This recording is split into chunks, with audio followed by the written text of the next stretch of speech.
ಈ ಸಿನಿಮಾದಲ್ಲಿ ನನಗೆ ಶ್ರೀಧರ್ ಸರ್ ಪಾತ್ರ ಬರ್ದಿಲ್ಲ. ನೀನ್ ಬಾ, ನಿನ್ಗೇನೋ ಮನ್ಸಿಗೆ ಬಂದಿದ್ದು ಮಾಡುವ ಅಂತ ಕರೆದಿದ್ದಾರೆ ಅಷ್ಟೇ. ಅದೇನು ಆನ್ ಸ್ಕ್ರೀನ್ ಆಫ್ ಸ್ಕ್ರೀನ್ ಹೆಂಗಿದೀನೋ ಹಾಗೆ ಇದೆ ಸಿನಿಮಾದಲ್ಲಿ.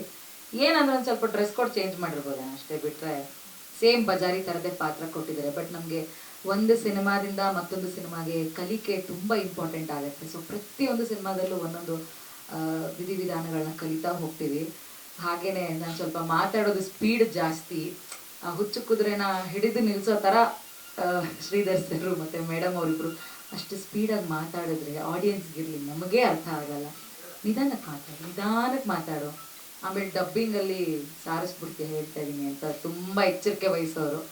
ಸೊ ಹಾಗಾಗಿ ಸರ್ಗೆ ಮೊದಲನೇದಾಗಿ ತುಂಬ ತುಂಬ ಥ್ಯಾಂಕ್ಸ್ ಹೇಳ್ತೀನಿ. ಆಮೇಲೆ ಸುರೇಶ್ ಸರ್ ಆಫೀಸಿಗೆ ಕರೆದು ಈ ಥರದೊಂದು ಪಾತ್ರ ಅಂತ ಹೇಳಿದ ಕೂಡಲೇ ನಂಗೆ ತುಂಬ ಖುಷಿ ಆಯಿತು. ಬಿಕಾಸ್ ಕಾಮಿಡಿ ಪಾತ್ರ ಅಂತಂದರೆ ಎಲ್ಲ ಸಿನಿಮಾದಲ್ಲೂ ಯೂಶಲಿ ಕಾಮಿಡಿ ಪಾತ್ರ ಮಾಡ್ತಿರ್ತೀವಿ. ಬಟ್ ಇದೊಂದು ಸ್ವಲ್ಪ ಹೆಣ್ಮಕ್ಳಿಗೆ ಪರ್ಸ್ನಲ್ ವಿಷಯ.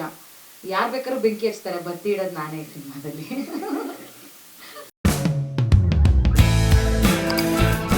ನಮ್ಮ ಕನ್ನಡ ಫೇಸ್ಬುಕ್ ಪೇಜ್ನ ಲೈಕ್ ಮಾಡಿ, ಯೂಟ್ಯೂಬ್ ಚಾನೆಲ್ನ ಸಬ್ಸ್ಕ್ರೈಬ್ ಮಾಡಿ. For more updates click on the bell icon. ನಮ್ಮ ಕನ್ನಡ ಡಿಜಿಟಲ್ ಮೀಡಿಯಾ.